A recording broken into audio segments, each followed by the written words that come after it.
تعلیم سے جڑیں گے، ہم پڑھیں گے. کیا کریں گے؟ پڑھیں گے. سب سے پہلے دین کی تعلیم حاصل کریں گے، ہم مسلمان بنیں گے. اس کے بعد ہم دنیاوی تعلیم حاصل کریں گے. دینی تعلیم سے آراستہ. ابھی علماء اسٹیج پر بیٹھے ہوئے ہیں، ان میں سے بہت سے علماء مساجد کے ائمہ ہوں گے، ان میں بہت سے علماء مکاتب میں پڑھانے والے ہوں گے، ان میں کچھ علماء مدارس میں بھی پڑھانے والے ہوں گے. میں بڑی ذمہ داری سے ایک بات کہتا ہوں، وہ مکاتب میں جو علماء پڑھا رہے ہیں، وہ مساجد کے ائمہ کرام جو آپ کے بچوں کو مکتب میں پڑھا رہے ہیں، اے میرے نوجوان دوستو، آپ ان کی اہمیت کو سمجھئے، آپ ان کے مقام کو سمجھئے، آپ ان کے مرتبے کو سمجھئے. مجھے افسوس ہوتا ہے، کیا یہ حقیقت نہیں ہے کہ آپ کا بچہ جب مکتب پڑھنے کے لیے جاتا ہے، آپ کے بچے کے جسم بدن کے اوپر یونیفارم نہیں ہوتا، آپ کے بچے کا منہ بھی صاف نہیں ہوتا، آپ کے بچے کا چہرہ بھی دھویا ہوا نہیں ہوتا، آپ کے بچے کے پاس بیگ نہیں ہوتا، آپ کے بچے کے پاس کوئی یونیفارم نہیں ہوتا، اس کو پہنچانے کے لیے کوئی گاڑیوں کا نظم نہیں ہوتا. وہ بچہ یوں ہی اٹھتا ہے اور آنکھ یہ کرتے ہوئے اور مولوی صاحب کے پاس جاتا ہے، آدھا ایک گھنٹہ یوں ہی بیٹھتا ہے اور پھر وہاں سے چلا آتا ہے. اس کے بعد جو ہے اس بچے کو غسل کر نہلایا جاتا ہے، اس کو یونیفارم پہنایا جاتا ہے، اس کے لیے گاڑی آتی ہے، اس کے لیے ٹفن تیار کیا جاتا ہے، اور پھر وہ بچہ اس میں بیٹھ کر کے اور انگلش میڈیم میں جاتا ہے اور انگلش اور عصری تعلیم حاصل کرتا ہے. یقیناً یہ اچھی بات ہے، میں عصری تعلیم کا انکار نہیں کرتا. آج ضرورت ہے ہمارا بچہ ڈاکٹر بنے، آج ضرورت ہے ہمارا بچہ انجینئر بنے، آج ضرورت ہے ہمارا بچہ پروفیسر بنے، آج ضرورت ہے ہمارا بچہ سائنٹسٹ بنے، آج ضرورت ہے ہمارا بچہ IPS نکالے، آج ضرورت ہے ہمارا بچہ IAS بنے، آج ضرورت ہے ہمارا بچہ پائلٹ بنے، آج ضرورت ہے ہمارا بچہ دنیا کے ہر محکمے میں، دنیا کے ہر شعبے میں چھا جائے. اس کی ضرورت ہے. میں مبارکباد پیش کروں گا جو اپنے بچے کو ڈاکٹر بنا رہے ہیں، میں مبارکباد پیش کروں گا جو اپنے بچوں کو انجینئر بنا رہے ہیں، میں مبارکباد پیش کروں گا جو اپنے بچوں کو سائنٹسٹ بنا رہے ہیں، اپنے بچوں کو اعلیٰ سے اعلیٰ تعلیم دلا رہے ہیں، اپنے بچوں کو IAS بنوا رہے ہیں. میں انہیں مبارکباد دوں گا. لیکن ساتھ ہی علماء کی موجودگی میں اور قاری صاحب کے اس مدرسے کے جلسے میں جس کا عنوان تعلیمی بیداری ہے، میں صرف ایک پیغام دے کر کے اور میں جانا چاہوں گا، اے میرے نوجوان دوستو، بڑی اچھی بات ہے آپ اپنے بچوں کو عصری تعلیم سے آراستہ کیجئے، لیکن جس تعلیم کا راستہ اللہ سے ہو کر کے نہیں گزرتا، جس تعلیم کا تعلق اللہ سے نہیں، جس تعلیم کا راستہ اللہ سے ہو کر کے نہیں گزرتا. اللہ نے فرمایا اقرأ باسم ربک الذی خلق، پڑھ تو اپنے رب کے نام سے.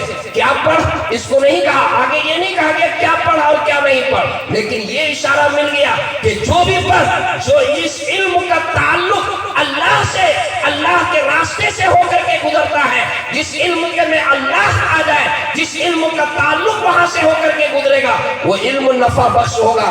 آپ ڈاکٹر بن جائیں.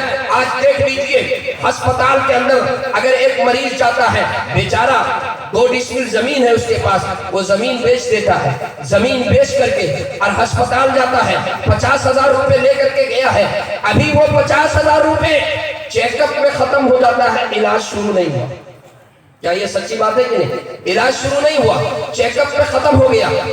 آج میرے دوستو، وہ مزدور، وہ کسان، وہ اپنی جان کھو بیٹھتا ہے، لیکن پیسے کی وجہ سے اس کا علاج نہیں ہو پاتا.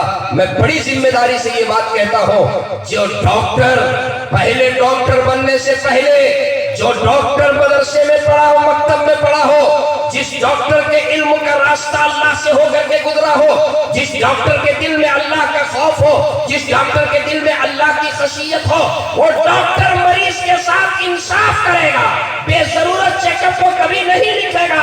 شرط یہ ہے اس کا علم کا راستہ وہاں سے ہو کر کے گزرا ہو. اس لیے میں کہتا ہوں، ڈاکٹر بنانے سے پہلے اپنے بچوں کو مسلمان بنائیے، اپنے بچوں کو مسلمان بنائیے. آپ کا بچہ جج بن جائے، آپ کا بچہ عدالت میں بیٹھ کر کے مجسٹریٹ بن جائے. میں بڑی ذمہ داری سے کہتا ہوں، اگر آپ کا بچہ پہلے مسلمان بنا ہے تو وہ مجسٹریٹ بننے کے بعد، عدالت کی کرسی میں بیٹھنے کے بعد وہ انصاف کر سکے گا، اپنے آنے والے لوگوں کے ساتھ وہ انصاف کرے گا. وہ رشوت کی بنیاد پر کبھی فیصلہ نہیں کر سکتا ہے، رشوت کی بنیاد پر فیصلہ نہیں کر سکتا ہے۔ اس لیے میں یہ پیغام دے کر کے جا رہا ہوں، اپنے بچوں کو سب کچھ بنائیے، لیکن پہلے بچوں کو قرآن پڑھائیے، پہلے اپنے بچوں کے عقائد درست کیجئے، پہلے اپنے بچوں کو دینیات پڑھائیے، پہلے اپنے بچوں کو اسلامیات سکھائیے، پہلے اپنے بچوں کو دین کی تعلیم سے آراستہ کیجئے۔ اور اے میرے بھائیوں، وہ علماء، وہ مدارس میں پڑھانے والے، وہ مکاتب میں پڑھانے والے، وہ مسجد کی چٹائی میں بیٹھ کر کے آپ کے بچوں کو پڑھانے والے، وہ کون ہیں؟ وہ علماء ہیں جو آپ کے بچے کے مستقبل کو سنوار رہے ہیں۔ یہ وہ علماء ہیں جو وہ تعلیم دے رہے ہیں جس تعلیم میں اللہ کی طرف سے وعدہ ہے، بچہ بسم اللہ الرحمن الرحیم پڑھتا ہے اور اس کے والد کی مغفرت کا سبب بن جاتا ہے، قبر میں اس کی مغفرت کا اعلان ہو جاتا ہے۔ جو عالم آپ کے بچے کی زندگی کو سنوار رہا ہے، جو عالم آپ کے مستقبل کو سنوار رہا ہے، جو عالم آپ کے بچے کو مسلمان بنا رہا ہے، اس عالم دین کی ہمارے پاس قدر نہیں ہے۔ افسوس یہ ہے، مجھے کہنا دیجئے، آپ آج سے طے کیجئے کہ انشاءاللہ جس طریقے سے عصری تعلیم میں ہم اہتمام کرتے ہیں، ہم مکتب میں پڑھنے والے بچے جو نورانی قاعدہ پڑھ رہے ہیں، یسر القرآن پڑھ رہے ہیں، اما پارا پڑھ رہے ہیں، قرآن کریم پڑھ رہے ہیں، جو علماء پڑھا رہے ہیں، ہم ان کے ساتھ بھی وہی معاملہ کریں گے جو انگلش میڈیم میں پڑھانے والے ٹیچر کے ساتھ کرتے ہیں، کریں گے انشاءاللہ۔ ارے ہاتھ اٹھا کر کہیے انشاءاللہ، اور نہیں تو سنیے کیا ہوگا۔ اگر اپنے بچوں کو عالم نہیں بنائیے گا، حافظ نہیں بنائیے گا، قاری نہیں بنائیے گا، تو کیا ہوگا سن لیجیے۔ ایک گاؤں میں امام صاحب چھٹی لے کر گھر چلے، اتفاق سے بھئی امام ہے، ان کی ضرورت ہے، چھٹی لے کر گھر چلے گئے، اسی دوران ایک شخص کا انتقال ہوا۔ اب مسئلہ یہ ہے حضرت مولانا غلام مصطفیٰ صاحب کہ اس کے جنازے کی نماز کون پڑھائے؟ گاؤں میں نظر دوڑائے، کوئی عالم نہیں، کوئی حافظ نہیں، کوئی مولوی نہیں، بہت پریشان، گرمی کا دن ہے، مئی کا مہینہ ہے، کب تک کے جنازے کو رکھیں، بہت پریشان، بہت پریشان۔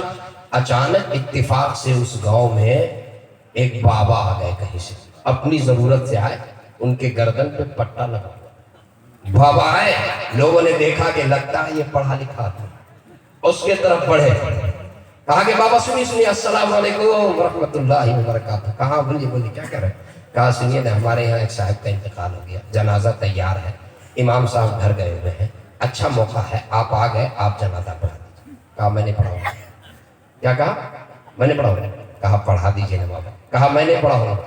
جب بار بار وہ انکار کیا تو صدر صاحب تھوڑا سختی کے ساتھ پیش آ گئے، اے بابا بول رہے ہیں پڑھانے کے لیے، نہیں پڑھائیے گا تو خیر نہیں۔